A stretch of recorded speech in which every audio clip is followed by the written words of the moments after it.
Ya, Assalamualaikum warahmatullahi wabarakatuh. Kami dari kelompok 10 yang akan mempresentasikan dengan judul Lamun di Desa Tanjung Sungkai. Sebelumnya perkenalkan, nama saya Dinda Sulistya Nurafita. Nama saya Riananda Zahira. Saya Ricky Sebastian. Dan satu teman kami yang berhalangan hadir yang bernama Pokok Cindy Tolasang.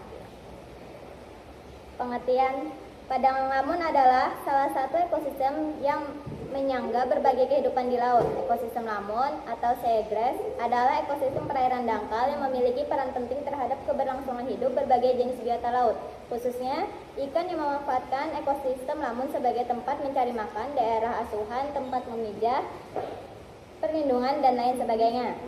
Latar belakang permasalahannya, padang lamun di perairan desa Tanjung Sungkai ada dari gangguan ancaman alami maupun aktivitas manusia.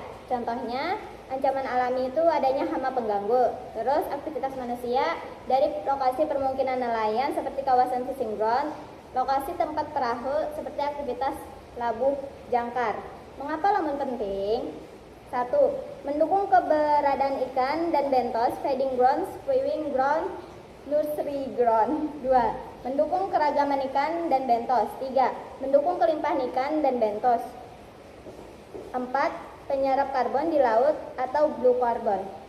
Bisa dilanjutkan. Kemudian untuk jenis lamun yang ditemukan pada Tanjung Sungkai itu ada 7 jenis lamun. Yang pertama, Syngodium isotypholium, Halophila ovalis, Enhalus echoroides, Cerotudundata, H. minor, Cimodocea cerulata, dan Thalassia hemprieyi. Sedangkan untuk presentasi tutupan lamun berhubungan erat dengan habitat atau bentuk morfologi dan ukuran suatu spesies lamun. Nah, menurut Cormac Lippi, perbedaan dari lamun tersebut dapat dibedakan menjadi 3, yaitu padat, sedang, dan jarang. Yaitu pada padat antara 51 sampai 75%, sedang 26 sampai 50%, sedangkan jarang 0 sampai 25%. Pada ketiga titik stasiun, yaitu dermaga, pemukiman, dan Tanjung, terdapat perbedaan yang signifikan pada stasiun-stasiun yang disebutkan tadi. Pada dermaga, adanya 67,70% lamun yang terdapat dan tergolong golongan padat.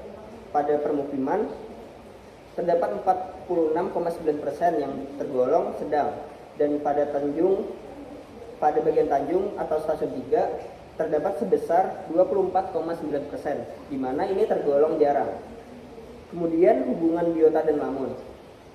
Pada lamun ditemukan beberapa jenis Echinodermata, yaitu Echinodermata tersebut dalam ekosistem lamun memiliki peranan sebagai pemakan detritus pada tumbuhan lamun.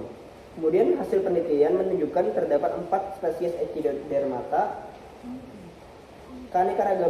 Keseragaman dan dominasi Echinodermata pada setiap stasiun adalah rendah. Faktor yang mempengaruhinya adalah faktor jenis lamun yang disukai oleh biota tertentu. Kemudian ada faktor kualitas air, faktor substrat, dan adanya faktor gangguan.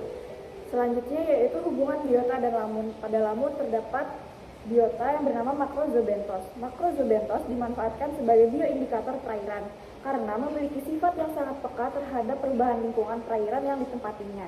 Dari hasil perhitungan indeks makrozobentos ditemukan 15 spesies dari 3 kelas, yaitu Gastropoda, Bivalvia, dan Crustacea. Indeks keanekaragaman berkisar antara 2,422 sampai 2,479, termasuk keanekaragaman sedang. Indeks keseragaman berkisar antara 0,88 sampai 0,90, termasuk dalam keseragaman tinggi. Pada pola sebaran dari ketiga stasiun memiliki pola sebaran yang bersifat teratur. Selanjutnya yaitu karbon pada lamun. Para nelayan setempat menjadikan kawasan ini sebagai alur lalu lintas kapal dan aktivitas labu langkar. Dari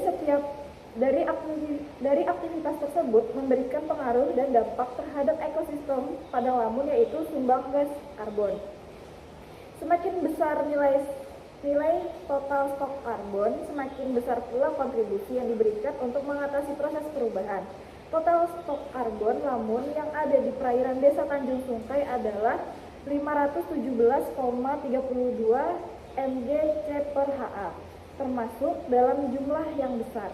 Hasil ini dipercaya mampu memberikan kontribusi yang besar terhadap mitigasi perubahan iklim di Indonesia, khususnya Kalimantan Selatan. Terakhir yaitu hubungan biota dan lamun. Terdapat perifiton. Berdasarkan persentase penutupan ekosistem lamun tersebut, kemungkinan keberadaan perifiton yang menempel pada lamun.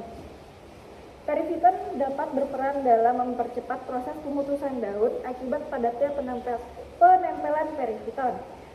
Penutupan perifiton yang terlalu besar dapat menjadi penghalang cahaya matahari dengan mengurangi ketersediaan nutrien. Pertumbuhan lamun dapat tertekan oleh perifiton yang diakibatkan oleh adanya kekayaan nutrien. Hal ini dapat mengakibatkan kemunduran ekosistem padang lamun di banyak tempat. Sekian presentasi dari kelompok kami. Apakah ada yang ingin bertanya? Ya, dipersilahkan. Perkenalkan, nama saya Fadia Reski dari kelompok 9, izin bertanya.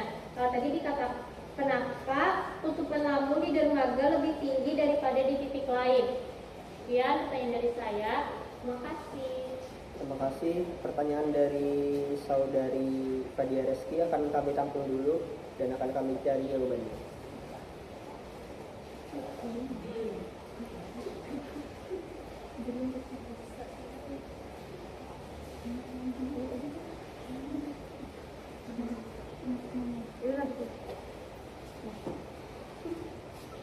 Jadi saya izin menjawab, kenapa di dermaga tergolong padat sendiri dibanding dari stasiun-stasiun lain. Itu terjadi dari adanya faktor lingkungan seperti kualitas air, substrat, kedalaman, dan cahaya.